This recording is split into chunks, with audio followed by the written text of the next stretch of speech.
TV programme miss అవ్వకుండా చూస్తున్న ప్రియులు ఆత్మీయులందరికీ షాలోమ్. దేశ విదేశాలలో దేవుని చేత ఒక బలంగా వాడబడుచున్న దైవజనులు, దేవుని దాసులు పాస్టర్ రాజేంద్ర కుమార్ గారు దైవ సందేశాన్ని అందించారు. సామెతల గ్రంథం 14వ అధ్యాయం మొదటి వచనంలో చాలా ప్రాముఖ్యమైన మాట రాయబడి ఉంది. జ్ఞానం కలిగిన స్త్రీ తన ఇల్లు కడుతుంది. ఇవాళ ఎంతమంది స్త్రీలు నిజంగా జ్ఞానం కలిగి ఉన్నారు? ఈరోజు స్త్రీలు జ్ఞానం కలిగి ఉండడం చాలా చాలా ముఖ్యం, చాలా ప్రాముఖ్యం. ఇవాళ మనం సమాజంలో చూస్తున్నాం, చాలా మంది స్త్రీలకి జ్ఞానం ఉండడం లేదు. అందుకనే ఎవరు ఏది చెప్తే అది వినేస్తారు, ఎవరు ఏది మాట్లాడితే అది వినేస్తారు కదా. ఈ దినాల్లో మనం చూస్తాం, జ్ఞానం కలిగిన స్త్రీలు కొదువు అయిపోతూ ఉన్నారు. మరి నేను మిమ్మల్ని అడుగుతున్నాను, ఎంతమందికి జ్ఞానం ఉంది? టీవీ కార్యక్రమాలు చూస్తున్నా మీలో ఎంతమంది జ్ఞానం కలిగిన స్త్రీలు ఉన్నారు? జ్ఞానం కలిగిన స్త్రీలు అంటే ఎవరు చెప్పినాయో వినరు. వారు జ్ఞానంతో వారు ఆలోచిస్తారు, దేవుని వాక్యంతో వారు ఏది సత్యం ఏది అసత్యం అని. మీ సంగతి ఏంటి? ఈరోజు దేవుని వాక్యం వింటున్నటువంటి మీరు ఎంతమంది అజ్ఞానంలో ఉన్నారు, ఎంతమంది జ్ఞానం కలిగి ఉన్నారు? మిమ్మల్ని మీరే పరీక్ష చేసుకోండి. ఈ దినాల్లో మీకు గర్భఫలం కావాలా? ఇక్కడ మీటింగ్లకు వచ్చినటువంటి మీరు తప్పక మీకు గర్భఫలం కావాలంటే మీటింగ్ అయిపోయిన తర్వాత తప్పక మీ గురించి మేము ప్రార్థన చేస్తాం, దేవుడు తప్పక మీకు గర్భఫలం అనుగ్రహిస్తాం. కానీ ఇక్కడ పళ్ళు ఇవ్వం మేము. ఇవాళ చాలా మందికి గర్భఫలం కావాలా, మీరు రండి పుత్రదాత వృక్ష ఫలాలు ఇస్తానంటున్నారు. ఎంత అవివేకం అండి అది.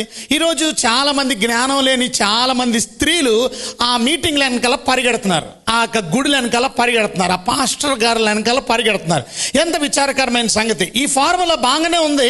అనేక మంది నాన్ క్రిస్టియన్ ఫ్రెండ్స్ కూడా చాలా మంది పరుగులు ఎడుతున్నారు. ఎందుకనంటే ఈ దినాల్లో సంతానం లేని వాళ్ళకి మరి కొన్ని హాస్పిటల్స్ వచ్చినాయి. ఆ హాస్పిటల్స్ వల్ల సంతానం లేని వాళ్ళకి సంతానం కలుగుతుందని అక్కడ చాలా డబ్బు ఖర్చు పెట్టాలా. ఈ మీటింగ్కి వెళ్తే ఏ డబ్బు ఖర్చు పెట్టే అవసరం లేదు. ఉచితంగానే ఆ మీటింగ్కి వెళ్ళి కూర్చుంటే పాస్టర్ గారు ఒక పండు ఇస్తాడట, ఆ పండుకి ప్రార్థన చేసి మరీ ఇస్తాడట.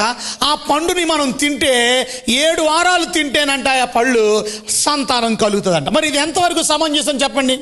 నేను బైబిల్ని దాదాపు 30 సంవత్సరాల నుంచి చదువుతున్నాను. ఈ బైబిల్ని నా బైబిల్లో ఎక్కడా కనబడలేదు ఒక పండు ద్వారా సంతానం కలుగుతుందని. మరి మీకు ఎక్కడైనా కనబడితే దయచేసి చూపించండి. ఈ టీవీలో వాక్యం ఏంటంటే మిమ్మల్ని పరీక్ష చేసుకోండి. ఒకసారి మీరు ఆలోచించండి. స్త్రీలారా, ప్రత్యేకంగా స్త్రీలు వెనకాల పడుతున్నారు. అందుకనే చాలా మంది వీళ్ళని బట్టి ప్రాఫిట్ చేసుకుంటూ ఉన్నారు, వారిని బట్టి లాభాన్ని సంపాదించుకుంటూ ఉన్నారు. సో కాల్డ్ పాస్టర్ ఫ్రెండ్స్ ఇలాంటి ఇంట్రడ్యూస్ చేసి మనుషుల్ని పళ్ళు వైపుకి ఆకర్షిస్తున్నారు. ఇవాళ సంతానం ఇవ్వగలిగింది ఒక పండు కాదు, సంతానం ఇవ్వగలిగింది దేవుడు. ఇవాళ నా అంశం, నీకు గర్భఫలం కావాలా? Point of the message. జాగ్రత్తగానండి. ఇవాళ మీకు గర్భఫలం కావాలి అంటే ఏం చేయాలో చెప్తాను, జాగ్రత్తగానండి. చెప్పకముందు మనం ఏం చేస్తున్నామో ఒకసారి మిమ్మల్ని పరీక్ష చేసుకో. గర్భఫలం అనేది బైబిల్ చెప్పేది యెహోవా ఇచ్చే బహుమానం, దేవుడిచ్చే బహుమానం. గర్భఫలం అనేది దేవుడిచ్చే బహుమానాన్ని దయచేసి చిన్న చిన్న వస్తువులతో పోల్చి, లేకపోతే ఒక పండుతో మీరు, ఒక ఆయన అంటాడు పుత్రదాత వృక్ష ఫలాలు నేను ఇస్తాను, పుత్రదాత వృక్ష ఫలాలు 7 వారాలు నేను పంచి పెడతాను. దైవజనుడు పాస్టర్ గారు ప్రార్థన చేసి పళ్ళు పంచుతాడు. పిల్లలు లేనటువంటి వారు, సంతానం లేమి కలిగినటువంటి వారు దయచేసి వచ్చి ఈ పళ్ళు తీసుకొని మీరు తింటే మీకు సంతానం కలుగుతుందని. ఎంతోమంది భోంచేసి తిన్నారు కానీ సంతానం లేని వాళ్ళు చాలామంది ఉన్నారు. బాగా గమనించండి. ఎక్కడో ఒకటో రెండో సాక్ష్యాలు చెప్పి నేను ఈ పండు తిన్నాను, నాకు గర్భఫలం వచ్చిందని చూపించి ఒక పెద్ద పాస్టర్ చేస్తున్నాడంటే ఇంకొక చిన్న పాస్టర్ చేస్తాడు. ఆయన ఎక్కువ మంది సంఘం కలిగిన వాడు ఆయన చేస్తున్నాడంటే ఇక్కడ కొత్తగా కొంతమంది కూడా వాళ్ళు స్టార్ట్. ఎవరు చేసినా దిస్ ఇస్ రాంగ్, ఇది తప్పు. బైబిల్ చెప్తుంది ఎప్పుడు కూడా ఒక ఫ్రూట్ ఎప్పుడు కూడా ఒక సంతానాన్ని ఇవ్వలేదు. ఏ పండు కూడా బైబిల్లో సంతానం ఇవ్వలేదు. దేవుడు అలాంటి పండు తయారు చేయలేదు. ఈ పళ్ళు తింటే మీకు సంతానం కలుగుతుందని బైబిల్లో ఎక్కడ దేవుడు చెప్పలా. మరి కొత్త స్టేట్మెంట్ ఎక్కడి నుంచి తీసుకొచ్చారో నాకు అర్థం కాల. బైబిల్ గ్రంథాన్ని వ్యతిరేకంగా మాట్లాడకూడదు. మనం ఎప్పుడు తప్పుని తప్పుగానే చెప్పాలి, తప్పుని తప్పుగానే చూపించాలి, తప్పుని సత్యంగా చెప్పకూడదు. కానీ ఇక్కడ కూర్చున్న బుద్ధి కలిగిన స్త్రీలు మీరు పరివర్తన పొంది జ్ఞానం లేని అనేక మంది స్త్రీల్ని మీరు జ్ఞానాభివృద్ధి కలిగించాలి, మేల్కొల్పు చేయాలి. ఈ టీవీ కార్యక్రమాల్లో కూడా వాక్యం వింటున్నటువంటి మీరు జాగ్రత్తగా గమనించండి. ఒక్కసారి ఆలోచించండి, జ్ఞానం పెట్టి ఆలోచించండి. ఒక పండు సంతానం ఇవ్వగలదా? ఒక పండు స్వస్థతను ఇవ్వగలదా? ఒక పండు మనకి ఆరోగ్యం ఇవ్వగలదా? ఆ పండే మనకి సంతానం ఇవ్వగలిగితే, ఆ పండే మనకి స్వస్థతను ఇవ్వగలిగితే ఇక దేవుడు అవసరం లేదు కదా, ఆ పండునే నమ్ముకోవచ్చు కదా. ఇవాళ దైవజనులు కూడా, పాస్టర్లు అనబడుతున్న వారు కూడా యేసుక్రీస్తు మీద మనం ఉంచవలసిన విశ్వాసానికి బదులు పండు మీద విశ్వాసాన్ని చూపిస్తూ ఉన్నారు. ఒక ఆవిడ టీవీ పరిచర్య ద్వారా మన టీవీలో వాక్యాలు వింటూ ఒక ఆవిడ నాకు ఫోన్ చేసింది హైదరాబాద్ నుంచి. ఆ వంటది, పాస్టర్ గారండి నాకు సంతానం లేదు, ప్రార్థన చేయండి అనింది. నేను తప్పక ప్రార్థన చేస్తానమ్మా. అరే ఎప్పుడు అయింది మీకు పెళ్ళి, ఎన్ని సంవత్సరాలు అయింది? నాకు పెళ్ళి 3 సంవత్సరాలు అయిందండి, నాకు సంతానం లేదండి, మా ఆయన గారు చాలా వరి అవుతున్నారు, కనుక దయచేసి ప్రార్థనలో నా గురించి ప్రార్థన చేయండి, నా పేరు సోన్సో అని చెప్పి. సరే నేను ఒక నిమిషం కళ్ళు మూసుకోమ్మా, నేను నీ కోసం ప్రార్థన చేస్తాను అన్నాను. కనుక ఆమె కోసం నేను ప్రార్థన చేశాను. ప్రార్థన అయిపోయిన తర్వాత నేను చెప్పానమ్మా, ధైర్యం కలిగి ఉండండి, దేవుడు తప్పక మీకు సంతానం ఇస్తాడు, ఆయన మీద ఆధారపడండి, నేను మీకోసం ప్రార్థన చేశాను మంచిదే, కానీ మీరు కూడా ప్రార్థన చేసుకోండి అని చెప్పి. అయితే ఆమె ఆ ప్రార్థన అంతా అయిపోయిన తర్వాత ఆమె అనింది, అయ్యగారండి ఇక్కడ పళ్ళు పంచుతున్నారు, గర్భఫలం లేని వారికి పళ్ళు ఇస్తారంట, ప్రార్థన చేసి అక్కడికి వెళ్ళమంటారా అని అడిగారు. అక్కడికి వెళ్ళమంటారా అని అంటే నేనేం చెప్తాను? జాగ్రత్త మీరు గమనించినట్లయితే ఒకసారి ఆలోచించండి. సంతానం లేని వారికి పళ్ళు సంతానం ఇస్తుందంటారా? 100% ఇవ్వదు. మరి ఈ దినాల్లో ప్రసంగాలు అలా ఉన్నాయి. ఈ దినాల్లో ప్రసంగాలు, సంతానం నీకు లేదా, పండు దగ్గర నేను ప్రార్థన చేసి ఇచ్చే పండు 7 వారాలు తింటే, ఇంతకు ఏంటి ఆ పండ్లు అంటేనంటే ఆ పండ్లు అట్టుపండు, జాంకాయి, బత్తాయి పండు ఈ అంట ప్రార్థన చేసి ఇస్తున్నారంట, ఆ పళ్ళు తినేస్తున్నారంట, ఆ పళ్ళు తినేస్తే సంతానం వచ్చేస్తుంది. ఇంకొక ఆయన అంటాడు, పుత్రదాత వృక్ష ఫలాలు నేను ఇస్తాను 7 వారాలు. మరి ఎక్కడి నుంచి తెస్తాడో ఈయన పుత్రదాత వృక్ష ఫలాలు? పుత్రదాత వృక్ష ఫలాలు ఎక్కడైనా ఉన్నాయా? పోనీ ఏ కంట్రీలో ఉన్నాయో చెప్పండి, ఏ దేశంలో ఉన్నాయో చెప్పండి, మన భారతదేశంలో ఉన్నాయా ఆ పళ్ళు? పుత్రదాత వృక్ష ఫలాలని ఎందుకు చెప్తున్నాను అంటే, ఆ వృక్ష ఫలాలు తింటే పుత్రుడు అంటే పిల్లలు పుడతారా? ఎక్కడ నేర్చుకున్నారు ఈ బోధ? ఏం బోధ చేస్తున్నారు ఈ పాస్టర్లు? ఈ బోధను నమ్ముకొని బుద్ధి లేని కొంతమంది స్త్రీలు, బుద్ధి లేని కుటుంబాలు వెళ్ళిపోయి అలా వెనకాల పడి ఆ పళ్ళు తీసుకోసం వెళ్ళిపోతున్నారు. ఎంత విచారకరమైన సంగతి. ఈరోజు నిజంగా పుత్రదాత వృక్ష పళ్ళు ఉన్నాయా? ఉంటే ఎక్కడ ఉన్నాయి? మరి బైబిల్లో ఏమైనా పుత్రదాత వృక్ష ఫలాల గురించి బైబిల్లో రాయబడి ఉందా? ఒకవేళ బైబిల్లో రాయబడి ఉంటే ఎక్కడ రాయబడి ఉంది? ఒకవేళ ఆ పుత్రదాత వృక్ష ఫలాలు బైబిల్లో ఉంటే ఆ పుత్రదాత వృక్ష ఫలాల వల్ల ఎవరికైనా సంతానం కలిగిందా? ఇది ప్రాముఖ్యమైనటువంటి సబ్జెక్ట్. ఆ పుత్రదాత వృక్ష ఫలాల వల్ల ఎవరికైనా సంతానం కలిగిందా? ఒకవేళ కలిగితే, ఎవరికైనా కలిగితే తప్పక నువ్వు ఇంట్రడ్యూస్ చేసినా బాగానే ఉంటుంది, నువ్వు చెప్పినా బాగానే ఉంటుంది. ఆ పళ్ళు ఇప్పుడు లేవు, ఆ పళ్ళు దొరకవు. మరి ఆ పళ్ళు గురించి ఎందుకు చెప్తున్నారు? పుత్రదాత వృక్ష ఫలాలని చెప్తున్నాడు. అడిగేవాళ్ళు లేక, చెప్పేవాళ్ళు లేక, ప్రశ్నించేవాడు లేక. బాగా గమనించాలి, ఇలాంటి జిమిక్కులు చేయకండి దయచేసి. పాస్టర్లకి దండం పెట్టి చెప్తున్నాను, please don't do these kind of gimmicks and don't play with God. దేవుడితో దయచేసి ఆటలాడకండి. నేను ఏ పాస్టర్ గారిని విమర్శించి చెప్పట్లేదు. All pastors are my friends. మొన్నే పెద్ద పాస్టర్ల మీటింగ్లో వాకింగ్ పాస్టర్లు అందరికీ బట్టలు పంచాం. We love pastors, all the pastors are my friends. నాకు ఎవరి మీద ద్వేషం లేదు, ఎవరి మీద కోపం లేదు, ఎవరి మీద పగ లేదు, ఎవరి మీద అసూయ లేదు. But when you preach wrong preaching, you are surely not God's pastor. నువ్వు దేవుని సేవకుడు కాదు. నువ్వు సొంత బోధ చేస్తున్నావు, డబ్బులు సంపాదించుకోవడానికి బోధ చేస్తున్నావు, ప్రజల్ని ఆకర్షించుకోవడానికి బోధ చేస్తావు, ప్రజల్ని నీ దగ్గరికి నడిపించుకోవడానికి బోధ చేస్తావు. మనం అందరం దేవుడి సంఘాన్ని కట్టాలి. మనది సంఘం కాదు. నా సంఘం అంటారు చాలా మంది పాస్టర్. నా సంఘం కాదు, అది దేవుని సంఘం. అది దేవుని సంఘానికి మనల్ని దేవుడు కాపరిగా పెట్టాడు. సో పాస్టర్ గారు జస్ట్ కాపలా కాసేవాడు, కానీ ఆ సంఘం దేవుంది. అది ఎంతమంది అయితే నీ కొంతమందిని అప్పచెప్పొచ్చు, కొంతమందికి ఎక్కువ పెద్ద సంఘాన్ని అప్పచెప్పొచ్చు, కొంతమందికి ఎక్కువ గొర్రెలు ఇవ్వచ్చు, కొంతమంది తక్కువ గొర్రెలు ఇవ్వచ్చు. But no matter, but you are the shepherd of God, you are the sheep. నువ్వు దేవుడి షీప్ని, దేవుడి యొక్క గొర్రెల్ని కాపలా కాయవలసిందే. ఆయన సంఘం అది, ఆయన విలువ పెట్టి కొన్న సంఘం అది. నువ్వేం పెట్టి కొన్నావు నీ సంఘాన్ని? నీ సంఘం అని చెప్పుకుంటున్నావు. నీ సంఘాన్ని నువ్వు విలువ పెట్టి కొన్నావా? నువ్వు రక్తం పెట్టి కొన్నావా? రక్తాన్ని చిందించి తన సంఘంగా చేసుకున్న ఆయన సంఘానికి మనకి కాపరిగా పెట్టాడు. నీ సంఘం అని చెప్పుకుంటున్నావు. నువ్వేం కొన్నావేంటి నీ సంఘాన్ని?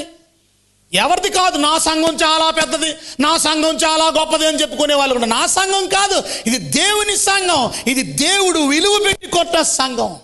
ఈ బైబిల్లో వాక్యాలు అన్నీ చూపిస్తాను మీకు, నాకు టైం లేదు నాకు. కానీ నేను చెప్పే అంశం, స్త్రీల మీటింగ్లో ప్రత్యేకంగా స్త్రీలు గుర్తుపెట్టుకోవాల్సింది, ఒక పండు తింటే సంతానం కలుగుతుందా? ఎంత విచారకరమైన సంగతి. కొంతమంది పుత్రదాత వృక్ష పళ్ళు గురించి చెప్తున్నారు. అసలు పుత్రదాత వృక్ష పళ్ళు ఇప్పుడు లేవు, ఒకప్పుడు ఉండేమో. కానీ మీరు బైబిల్లో అంత తిరగేస్తే బైబిల్ అంతట్లో కొద్ది దగ్గర మాత్రమే పుత్రదాత వృక్ష పండు అనేటువంటి విషయం కనపడుతుంది. ఎక్కడ ఉందో మీకు చూపిస్తాను, ఒకసారి దయచేసి బైబిల్ తెరవండి. ఆదికాండం 30వ అధ్యాయంలోకి రండి. 14వ వచనంలో మనం చదువుకుంటే, గోధుమల కోత కాలములో రూబేను వెళ్ళి పొలంలో పుత్రదాత వృక్షపు పండ్లు చూచి తన తల్లి అయిన లేయాకు తెచ్చి ఇచ్చెను.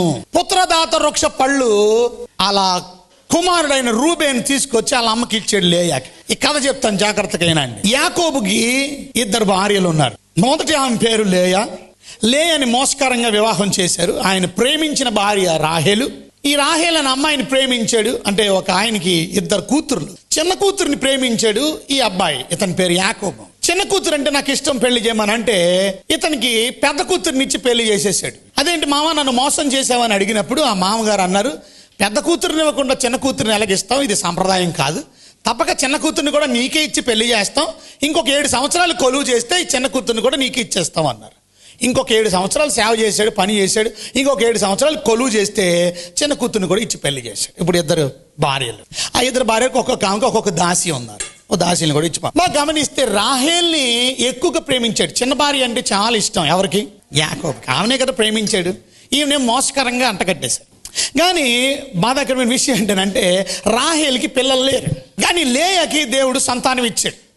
లేయాకి పెద్ద కొడుకు పుట్టాడు, అతని పేరు రూబేను. దాని తర్వాత మళ్ళా సంతానం ధరించింది ఆమె, ఆయన పేరు సిమియోను. ఇక 3వ కొడుకుని కనింది, 3వ కొడుకు పేరు లేవి. 4వ కుమారుని కలింది, 4వ కుమారుడి పేరు యోదా. 4 పిల్లలు పుట్టారు. బాగానే ఉంది. 4 పిల్లలు పుట్టిన తర్వాత ఈమెకి పిల్లలు లేరు. ఎవరికి? రాహేల్. ఇక రాహేల్ అనుకుంది నాకు పిల్లలు లేరు కాబట్టి నా దాసిని పెళ్లి చేసుకోమని చెప్పింది. తన దాసిని ఇచ్చి పెళ్లి చేసింది. ఎవరికి? యాకోబుకి. దాసి వల్ల పిల్లలు కల్లరు, 2 పిల్లలు. రాహేలు దాసి వల్ల, అంటే చిన్న కూతురు దాసి పెళ్లి, 2వ భార్య దాసి వల్ల పుట్టినటువంటి పిల్లలు 2 పిల్లలు పుట్టారు, దాను నఫ్తాలి అని. బాగా గమనించారా మీరు? ఇప్పుడు 4 పిల్లల్ని కనిన తర్వాత లేయా కానుపు ఉడిగిపోయింది. ఇక పిల్లలు కనట్లేదా? లేయా కానుపు ఉడిగిపోయిన తర్వాత లేయా అనుకుంది, నా దాసిని నేను నా భర్తకి ఇస్తానని పెళ్లి చేసుకుంటే ఆమె వల్ల నాకు పిల్లలు కలుగుతారని మళ్ళా ఇప్పుడు పెద్ద భార్య తన దాసిని పెళ్లి చేసింది. ఎవరికి? యాకోబు. ఆ పెద్ద భార్య యొక్క దాసి యొక్క పెళ్లి చేసుకున్న తర్వాత ఆమెకి 2 పిల్లలు పుట్టారు. ఆ 2 పిల్లల పేరు గాదు, ఆషేర్. ఎంతమంది అయ్యారు ఇప్పుడు? సుమారుగా 4, 2 ఎంత అండి? 8 మంది పుట్టారు. ఇప్పుడు ఇంతవరకు స్టోరీ మీకు అర్థమైంది కదా. ఇప్పుడు పెద్దవాడు రూబేను ఉన్నాడు కదా, రూబేను ఆడుకుంటున్నాడంట. ఎక్కడ? 14వ వచనంలో, గోధుమల కోతం కాలంలో రూబేను వెళ్ళి పొలంలో పుత్రదాత వృక్ష పండ్లు చూచి తన తల్లి అయిన లేయాకు తెచ్చి ఇచ్చెను. అక్కడ చూసాడు ఈ కుర్రోడు రూబేను. ఇప్పుడు ఎంత వయసు ఉంటుంది అంటారు? 6-7 సంవత్సరాలు ఉంటాయి. చిన్న కుర్రోడు మాట, జస్ట్ 6-7 ఇయర్స్ బాయ్. కానీ వాడికి ఈ పొలంలో ఈ పుత్రదాత వృక్ష పళ్ళు దొరికితే ఈ పళ్ళు తీసుకెళ్ళి మా అమ్మకి ఇస్తే మా అమ్మకి ఇంకా పిల్లలు పుడతారు. ఆల్రెడీ 4 ఉన్నారు. వీళ్ళు దాసి వాళ్ళు ఉన్నారు, ఇంకో 2 ఉన్నారు. వీళ్ళు తరపున 6 ఉన్నారు. వాళ్ళు దాసి వాళ్ళు పుట్టిన 2 ఉన్నారు. ఇప్పటికి 8, ఇంకా పిల్లలు కావాలంట. కనుక వీళ్ళ అమ్మకి తీసుకెళ్ళి ఇచ్చాడు. ఏంటి? పుత్రదాత పళ్ళు. ఇంతకీ పుత్రదాత పళ్ళు అంటే ఎలాగుంటాయంటే, పుత్రదాత పళ్ళు అంటే యాపిల్ పళ్ళు లాగా ఉంటాయి. ఎర్రగా ఉండొచ్చు, అందంగా ఉంటాయి, చాలా రుచికరంగా ఉంటాయి. అంత మాత్రమే కాదు, పుత్రదాత పళ్ళు అంటే అసలు అర్థం పుత్రదాత పువ్వులు కూడా ఉంటాయి. పువ్వులు మాట, పువ్వులు పర్పుల్ కలర్లో ఉంటాయి. పువ్వులు, ఈ పర్పుల్ కలర్లో ఉన్న పువ్వులు లవ్ కోసం వాడేది మాట. పుత్రదాత పళ్ళు అంటే సెంటు చక్కని సుగంధాన్ని ఇస్తుంది అన్నమాట, పర్ఫ్యూమ్ వాసన. పర్ఫ్యూమ్ వాసనలో భార్య భర్తలు 2 కలుసుకొని వారు సంతోషంగా వారు జీవించి వారిద్దరూ కూడా వివాహం అయిన తర్వాత వారు పెళ్లి చేసుకున్న తర్వాత ఈ పుత్రదాత వృక్ష పువ్వుల వల్ల కూడా, ఆ పర్ఫ్యూమ్ వల్ల వీరు ఇంకా ప్రేమలో లోనే వారి పిల్లల్ని కనుగొన్నారు. పుత్రదాత వృక్ష పళ్ళు ఉన్నాయి, పుత్రదాత వృక్ష ఫ్లవర్స్ ఉన్నాయి. మీరు ప్రేమ కథలో మీరు చూస్తే ఇదే మాట పుత్రదాత వృక్ష పళ్ళు గురించి పరమగీతాల్లో మనం చూస్తే, పరమగీతాల్లో జ్ఞాని అయినటువంటి సొలొమోను అక్కడ ప్రియుడి గురించి మాట్లాడుతూ అంటాడు. చూడండి 11వ వచనంలో, నా ప్రియుడా లెమ్ము రమ్ము అంటున్నాడు.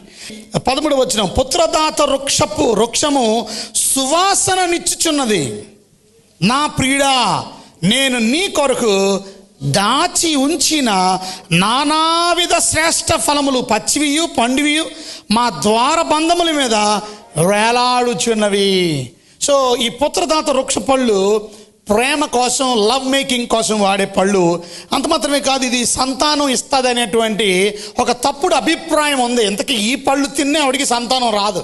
పుత్రదాత పళ్ళు అనేది ఎక్కడ లేవు. ఒకవేళ ఉన్న అప్పుడు ఆ దినాల్లో ఈ పండు వల్ల కూడా సంతానం వచ్చిందంటే లేదు. మరి అదేంటో కానీ కొంతమంది దైవజనులు అనుకుంటున్నారు పుత్రదాత వృక్ష పళ్ళు అంటే అవి తింటే పళ్ళు ఫలాలు తింటే సంతానం కలుగుతుందేమో అనే ఉద్దేశంతో వాళ్ళు చెప్పడం ప్రారంభించారు. కానీ అసలు నిజంగా ఈ పుత్రదాత వృక్ష పండ్లు తిన్ను సంతానం కలిగి లేరు. ఆ ఏ స్త్రీ కూడా సంతానం కలిగి లేదు. ఎందుకంటే పళ్ళు సంతానం ఇస్తుందని దేవుడు చెప్పలా. సంతానం అనేది, గర్భఫలం అనేది యెహోవా ఇచ్చే బహుమానం అని. It is me that is going to give you the child or children. గర్భఫలం అనేది నేనిచ్చే బహుమానం అన్నాడు దేవుడు. కానీ ఇక్కడ విచారకరమైన సంగతి ఏంటంటే, ఇప్పుడు 30వ అధ్యాయంలోకి వద్దాం. మళ్ళా ఆది కాండంలోకి 14వ వచనం. గోధుమల కోతకాలములు రూబేను వెళ్ళి పొలంలో పుత్రదాత వృక్ష పండ్లు చూచి తన తల్లి అయిన లేయాకు ఏం చేశాడంటే తెచ్చి ఇచ్చాను. అప్పుడు రాహేలు నీ కుమారుని పుత్రదాతపు పళ్ళులో కొన్ని నాకు దయచేయమని లేయాతో అనగా. అంటే కుర్రోడు తీసుకొచ్చి ఎవరు చూశారు? చిన్న భార్య చూసింది, లేక వాళ్ళ చెల్లి. ఇంతకీ వాళ్ళ చెల్లి చూసి ఆ అక్కని అడిగిందంట. ఈమె చాలా స్వార్థపరురాలు. అందుకనే ఆమె వెళ్ళి అనింది, నీకు 4 పిల్లలు ఉన్నారు, నాకు ఒక్క పిల్లోడు కూడా లేడు, 4 పిల్లల్ని కన్నావు నువ్వు, కనుక నాకు కొన్ని ఇవ్వకూడదు. ఆ పుత్రదాత వృక్ష పళ్ళు రూబేన్ తెచ్చిని, మీ అబ్బాయి తెచ్చిని. ఈ చిన్న కుర్రోడు పాపం 6-7 సంవత్సరాలు ఉంటాయి, ఆడుకుంటూ తీసుకొచ్చి వాళ్ళ అమ్మకి ఇచ్చాడు, కనుక కొని నాకు అని అడిగింది. అప్పుడు ఏమనిందో చూడండి. ఆమె ఏమనింది? ఆమె నా భర్తని తీసుకుంటే అది చాలదా, ఇప్పుడు నా కుమారుని పుత్రదాత పండ్లు తీసుకొందువా అని చెప్పాను. ఏంటి, నా భర్తను తీసేసుకున్నావు, నా భర్తను ప్రేమను తీసేసుకున్నావు, నా భర్తకి నువ్వంటేనే ఇష్టం, ఇప్పుడు అది చాలదన్నట్టు ఇప్పుడు నాకు మా అబ్బాయి తీసుకొచ్చిన పుత్రదాత పళ్ళు కూడా కావాలా నీకు అని కొంచెం గట్టిగా మాట్లాడింది. ఎవరో లేయా. అప్పుడు రాహేల్ అనింది, చూడండి ఏమనిందో. అప్పుడు కాబట్టి నీ కుమారుని పుత్రదాత వృక్ష పళ్ళు నిమిత్తం అతడి రాత్రి నీతో శయనించునని చెప్పాను. కనుక అప్పుడు ఆమె ఏం చెప్పిందని అంటే, సరే ఒక షరతు చేద్దాం. ఏంటి? ఇవాళ పుత్రదాత వృక్ష పళ్ళు, దీని అర్థం చెప్పండి ఎవరైనా. ఆమె ఏమనింది?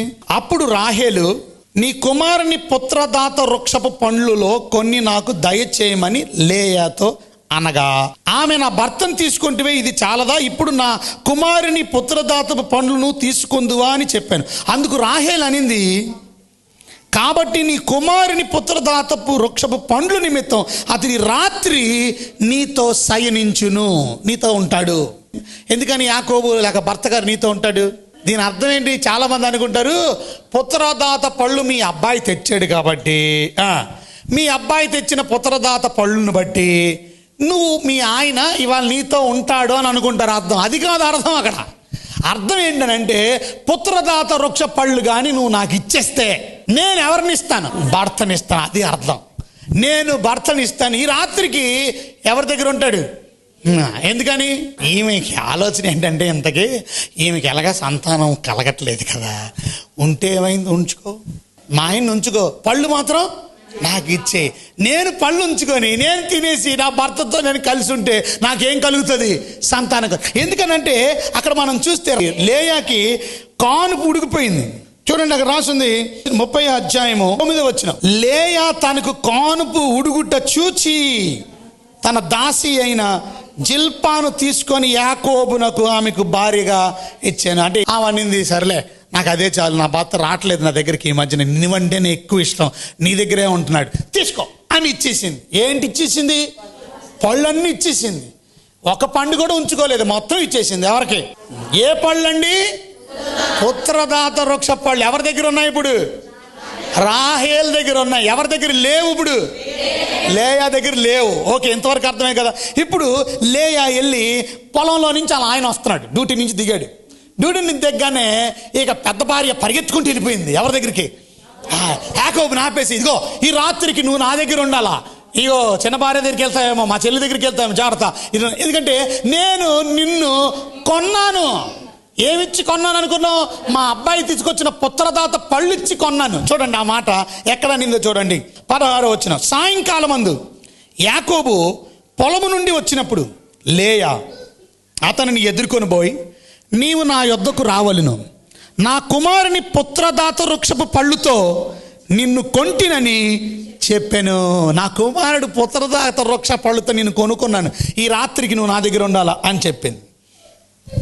కాబట్టి అతడు ఆ రాత్రి ఆమెతో శయనించెను.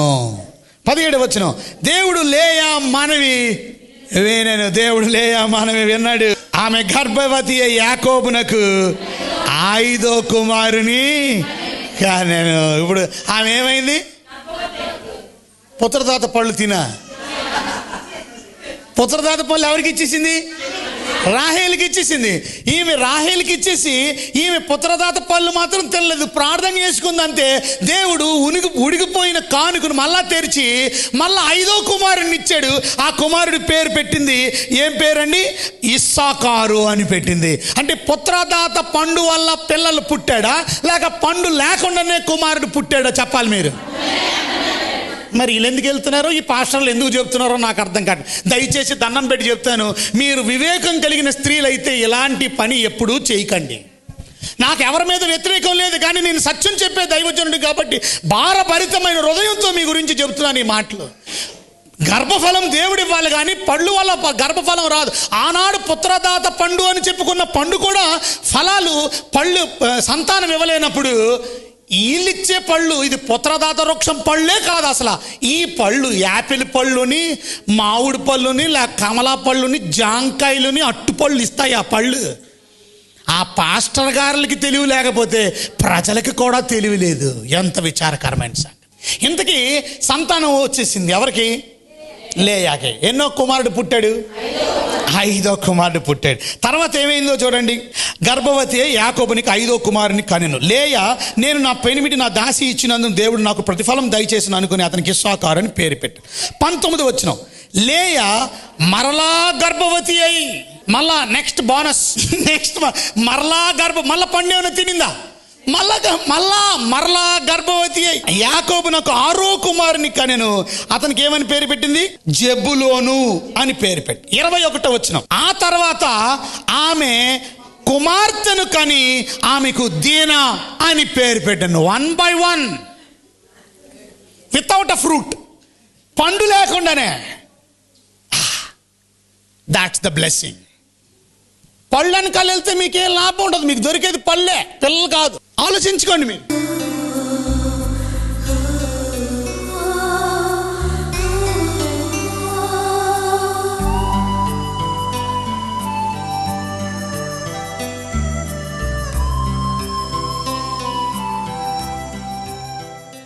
తలలోంచండి, కళ్ళు మూసుకోండి, ప్రార్థన చేసుకుందాం. ప్రభువా మీకు ఎన్నో వందనాలు, స్తోత్రాలు. ఎంత అవివేకం. కొంతమంది ప్రభువా జ్ఞానం లేక బోధిస్తున్నారు, కొంతమంది జ్ఞానం లేక వాళ్ళ వెనకాల వెంబడిస్తున్నారు. మీ వాక్యంలో ఎంత తేటగా రాయబడి ఉంది. గర్భఫలం అనేది మీరిచ్చే బహుమానం తండ్రి. గర్భఫలం అనేది ప్రభువా మీరివ్వగలరు తండ్రి, మీరే ఒక్కరే ఇవ్వగలరు తండ్రి. ఏ పండు మాకు గర్భఫలం ఇవ్వలేదు. అది పుత్రదాత వృక్ష పండు అయినా సరే. రాహేలు తినింది పుత్రదాత వృక్ష పళ్ళు, కానీ ఆమెకి సంతానం కలకలే అని ఆమె కూడా డిసైడ్ చేసుకుంది. ఈ పళ్ళు కాదు నాకు సంతానం ఇచ్చేదని రాహేలు మనవి చేసింది, మీకు ప్రార్థన చేసింది.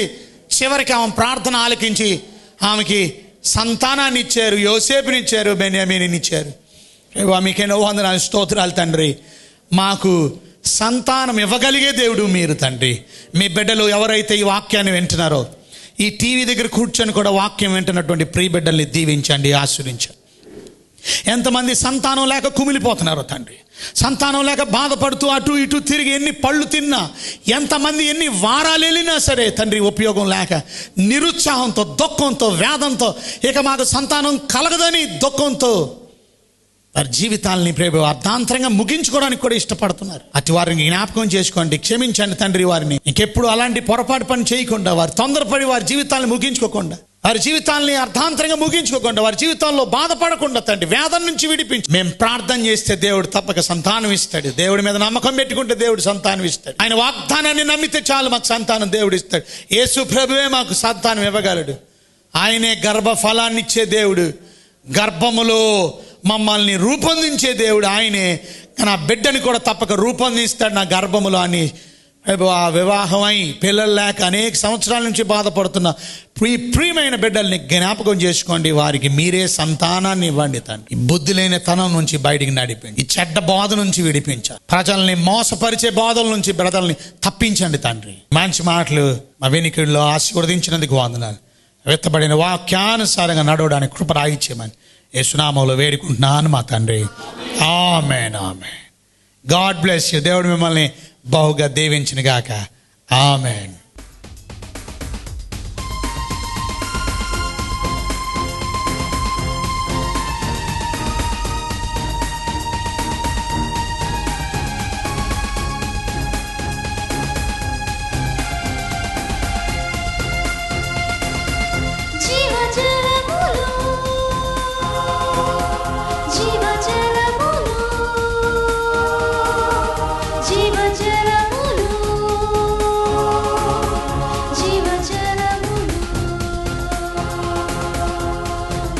జీవములేని వారికి జీవమునిచ్చే జలములు, మరణ పడకలైన వారిని లేవనెత్తే జలములు, వ్యాధి బాధలున్న వారిని స్వస్థపరిచే జలములు, పాపములో పడి ఉన్న వారికి రక్షణనిచ్చే జలములు, జీవజలములు, జీవజలములు, జీవజలములు,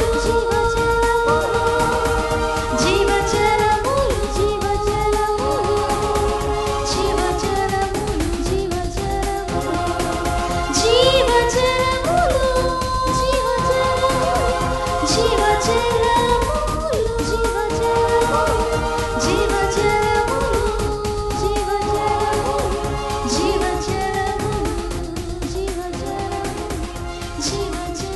జీవజలములు, Our address, Jeeva Jalamulu, SCC Ministries, Lakshminagar Pipal Road, Vijayawada 520015. Our phone numbers 0866 2400 934. Our cell numbers 9985 22422, 7799 12422. God bless you.